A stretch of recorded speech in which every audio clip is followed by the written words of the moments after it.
ನಮಸ್ಕಾರ ಸ್ನೇಹಿತರೆ. ಇವತ್ತಿನ ಕತೆ ಮೂರು ಹಂದಿಗಳು.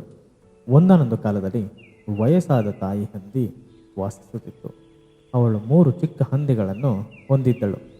ಒಂದು ದಿನ ಅವಳು ತಮ್ಮ ಮಕ್ಕಳು ತಮ್ಮ ಜೀವನವನ್ನು ತಾವಾಗಿಯೇ ನಡೆಸಲು ಅವರನ್ನು ದಾರಿಗೆ ಕಳುಹಿಸಲು ನಿರ್ಧರಿಸಿದಳು. ಹೋಗಿ ನಿಮ್ಮ ಜೀವನ ಮತ್ತು ಅದೃಷ್ಟವನ್ನು ನೀವೇ ಹುಡುಕಿ ಎಂದು ತಾಯಿ ಹೇಳಿದಳು. ನಂತರ ಚಿಕ್ಕ ಹಂದಿಗಳು ತಮ್ಮ ದಾರಿಯಲ್ಲಿ ಹೋದವು. ಮೊದಲ ಹಂದಿ ತುಂಬ ಸೋಮಾರಿಯಾಗಿತ್ತು.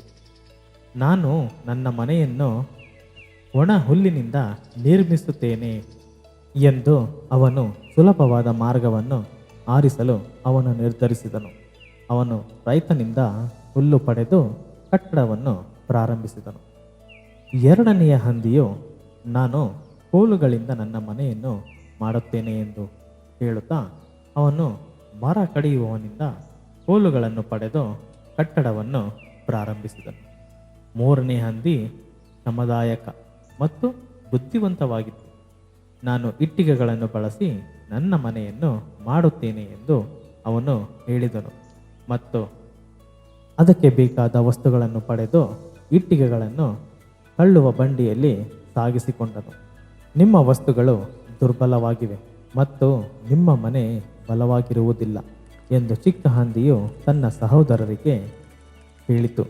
ಏಕೆಂದರೆ ಅವರ ನಿರ್ಮಾಣವು ಸಾಕಷ್ಟು ಗಟ್ಟಿಯಾಗಿರುವುದಿಲ್ಲ ಎಂದು ಅವನು ಕಳವಳ ವ್ಯಕ್ತಪಡಿಸಿದನು. ಅವನು ಹೇಳಿದನು, ಸಹೋದರರೇ, ನಾವು ಬಲವಾದ ಮನೆಯನ್ನು ನಿರ್ಮಿಸಬೇಕು.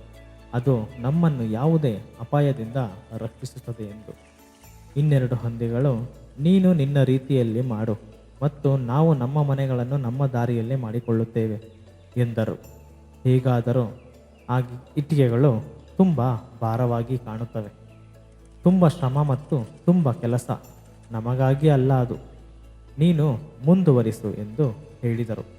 ಅವರು ಅವನ ಸಲಹೆಯನ್ನು ನಿರ್ಲಕ್ಷಿಸಿದರು ಮತ್ತು ಅವರು ಬಯಸಿದ ರೀತಿಯಲ್ಲೇ ತಮ್ಮ ಮನೆಗಳನ್ನು ನಿರ್ಮಿಸಿಕೊಂಡರು. ಬೇಗನೆ ಎಲ್ಲ ಮೂರು ಹಂದಿಗಳು ತಮ್ಮ ಮನೆಗಳನ್ನು ನಿರ್ಮಿಸಿದವು ಮತ್ತು ಅದರ ಬಗ್ಗೆ ಸಂತೋಷಪಟ್ಟರು. ಸ್ವಲ್ಪ ಸಮಯದ ನಂತರ ಒಂದು ತೋಳವು ಈ ಹಂದಿಗಳ ಮನೆಗಳ ಹಾದಿಯನ್ನು ಹಾದು ಹೋಯಿತು. ಹುಲ್ಲುಗಳಿಂದ ಮಾಡಿದ ಮನೆ ಹತ್ತಿರದ ಹಂದಿ ಆಡುವುದನ್ನು ಅದು ನೋಡಿದನು. ತೋಳ ಅಲ್ಲೇ ನಿರ್ಧರಿಸಿತು. ನಂತರ ಹಂದಿಯು ತೋಳವನ್ನು ನೋಡಿದ ಕ್ಷಣ ಭಯದಿಂದ ಮನೆಯೊಳಗೆ ಓಡಿತು. ಆಗ ತೋಳ ಬಾಗಿಲು ಬಡಿದು, ಪುಟ್ಟ ಪುಟ್ಟ ಹಂದಿ, ಚಿಕ್ಕ ಹಂದಿ, ನೀನು ನನ್ನನ್ನು ಒಳಗೆ ಬಿಡುವುದಿಲ್ಲವೇ ಎಂದು ಕೇಳಿತು. ಆದರೆ ಹಂದಿ ನಿರಾಕರಿಸಿತು ಮತ್ತು ಉತ್ತರಿಸಿತು, ಇಲ್ಲ ಇಲ್ಲ ಇಲ್ಲ, ನನ್ನ ಚಿನ್ನಿಗಲ್ಲದ ಮೇಲಿನ ಕೂದಲಿನ ಹಾಣೆ, ಇಲ್ಲ, ತೆಗೆಯೋದಿಲ್ಲ. ಆಗ ತೋಳವು ನಕ್ಕಿತು. ಹಾಗಾದರೆ ನಾನು ಗಹಗಹಿಸುತ್ತೇನೆ, ನಾನು ಉಬ್ಬುತ್ತೇನೆ ಮತ್ತು ನಾನು ನಿನ್ನ ಮನೆಯನ್ನು ಸ್ಫೋಟಿಸುತ್ತೇನೆ ಎಂದಿತು. ಆ ತೋಳ ಹೇಳಿದಂತೆಯೇ ಮಾಡಿತು ಮತ್ತು ಅವನು ಮನೆಯನ್ನು ಆರಿಸಿಬಿಟ್ಟಿತು. ಇದನ್ನು ನೋಡಿದ ಮೊದಲ ಹಂದಿ ಅಡಗಿಕೊಳ್ಳಲು ಎರಡನೇ ಹಂದಿಯ ಮನೆಯ ಕಡೆಗೆ ಓಡಿತು. ತೋಳವು ಅವನನ್ನು ಹಿಂಬಾಲಿಸಿ ಎರಡನೇ ಹಂದಿಯ ಮನೆಯನ್ನು ಕಂಡುಕೊಂಡಿತು. ಅವನು ಮತ್ತೆ ಬಾಗಿಲು ತಟ್ಟಿ, ಪುಟ್ಟ ಹಂದಿಗಳೇ, ಪುಟ್ಟ ಹಂದಿಗಳೇ, ನೀವು ನನ್ನನ್ನು ಒಳಗೆ ಬಿಡುವುದಿಲ್ಲವೇ ಎಂದಿತು. ತೋಳದ ಭಯಾನಕ ಹಲ್ಲುಗಳು ನೋಡಿದ ನಂತರ ಎರಡು ಹಂದಿಗಳು ಉತ್ತರಿಸಿದವು, ಇಲ್ಲ ಇಲ್ಲ ಇಲ್ಲ, ನಮ್ಮ ಚಿನ್ನಿಗಲ್ಲದ ಮೇಲಿನ ಕೂದಲಿನ ಹಾಣೆ, ಇಲ್ಲ ಎಂದವು. ನಂತರ ಮತ್ತೊಮ್ಮೆ ತೋಳವು ವಿಡಂಬನೆಯಿಂದ ನಗುತ್ತಾ ಹೇಳಿತು, ಹಾಗಾದರೆ ನಾನು ಗಹಿಸುತ್ತೇನೆ, ನಾನು ಉಬ್ಬುತ್ತೇನೆ ಮತ್ತು ನಾನು ನಿಮ್ಮ ಮನೆಯನ್ನು ಸ್ಫೋಟಿಸುತ್ತೇನೆ ಎಂದು.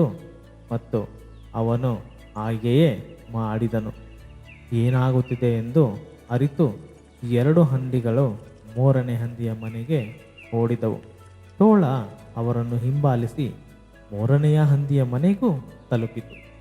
ಈಗ ತೋಳ ಮತ್ತೆ ಬಾಗಿಲು ಬಡಿದು, ಪುಟ್ಟ ಹಂದಿಗಳೇ, ನನ್ನನ್ನು ಹೊಳಗೆ ಬಿಡಿ, ನನ್ನನ್ನು ಹೊಳಗೆ ಬಿಡಿ ಎಂದಿತು.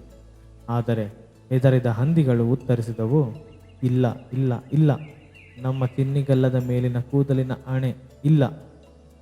ಆಗ ತೋಳವು ಕುತಂತ್ರದಿಂದ ನಗುತ್ತಾ, ಹಾಗಾದರೆ ನಾನು ಗಹಗಹಿಸುತ್ತೇನೆ, ನಾನು ಉಬ್ಬುತ್ತೇನೆ ಮತ್ತು ನಿಮ್ಮ ಮನೆಯನ್ನು ಸ್ಫೋಟಿಸುತ್ತೇನೆ ಎಂದು ಮತ್ತೆ ಬೆದರಿಕೆ ಹಾಕಿತು. ದೊಡ್ಡ ಕೆಟ್ಟ ತೋಳವು ಮನೆಯನ್ನು ಬೆಳಕು ತರಲು ಪ್ರಯತ್ನಿಸಿತು, ಮತ್ತೆ ಮತ್ತೆ ಉಬ್ಬಿತು, ಆದರೆ ಯಾವುದೇ ಪ್ರಯೋಜನವಾಗಲಿಲ್ಲ. ಹತಾಶೆಗೊಂಡ ತೋಳವು ಚಿಮ್ಮಣಿಯಿಂದ ಬಲವಂತವಾಗಿ ಪ್ರವೇಶಿಸಲು ಪ್ರಯತ್ನಿಸಿತು. ಆದರೆ ಬುದ್ಧಿವಂತ ಮೂರನೇ ಹಂದಿ ಒಂದು ದೊಡ್ಡ ಮಡಿಕೆಯ ನೀರನ್ನು ಕುದಿಸಿ ಚಿಮ್ಮಣಿಯ ಕೆಳಗೆ ಇರಿಸಿತು. ತೋಳವು ಮಡಕೆಯೊಳಗೆ ಬಿದ್ದು ತನಗೆ ತಾನೇ ಗಾಯಗೊಂಡು ಕ್ಷಣಾರ್ಧದಲ್ಲಿ ಓಡಿ ಹೋಯಿತು. ನಂತರ 3 ಹಂದಿಗಳು ಸಂತೋಷದಿಂದ ನಿಟ್ಟುಸಿರು ಬಿಟ್ಟರು.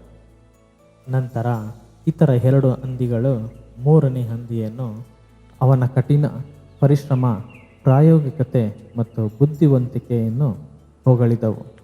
ನಂತರ 3 ಹಂದಿಗಳು ಒಟ್ಟಿಗೆ ಅದೇ ಮನೆಯಲ್ಲಿ ವಾಸಿಸಲು ಮುಂದುವರೆದರು. ದೃಢತೆ ಮತ್ತು ಕಠಿಣ ಪರಿಶ್ರಮವು ಕೊನೆಯಲ್ಲಿ ಫಲ ನೀಡುತ್ತದೆ. ಸೊ ಸ್ನೇಹಿತರೆ, ಈ ಕತೆ ಇಲ್ಲಿಗೆ ಮುಗಿಯುತ್ತದೆ. ಈ ಕತೆ ಹೇಗನ್ನಿಸ್ತು ಅಂತ ದಯವಿಟ್ಟು ಕಮೆಂಟ್ ಮಾಡಿ ತಿಳಿಸಿ. ಹಾಗೆ ಈ ಚಾನಲನ್ನು ಸಬ್ಸ್ಕ್ರೈಬ್ ಮಾಡಿ. ಮುಂದಿನ ವಿಡಿಯೋದೊಂದಿಗೆ ನಿಮ್ಮನ್ನು ಮತ್ತೆ ಭೇಟಿಯಾಗುತ್ತೇನೆ. ನಮಸ್ಕಾರ.